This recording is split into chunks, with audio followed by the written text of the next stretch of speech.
สวัสดีพี่น้องทุกคนวันนี้เราจะมาแก้ไข Messenger ที่เราเซตออกยากโดยที่จุดสีเขียวบ่ออกบ่ขึ้นเซตบ่ได้ในเวลาที่เราหมดแต่วิธีแก้ไขมันแบบง่ายๆถ้าหากว่าเราเข้าที่ Messenger ของเราแล้ว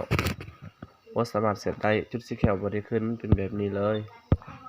เราจะมาออกแก้ไขวิธีง่ายๆแบบนี้เข้าไปที่ตั้งค่าแล้วก็เลื่อนลงเลยสอกหานี่การตั้งค่าเพิ่มเติมกดเข้าแล้ว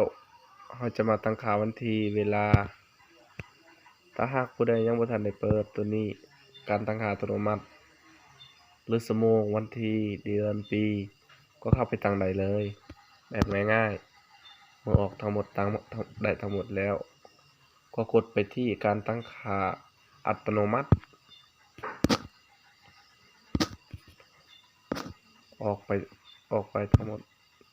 แล้วก็เข้าไปที่ Messenger ลองเบิ่งว่ามันจะขึ้นจุดสีเขียวได้หรือบ่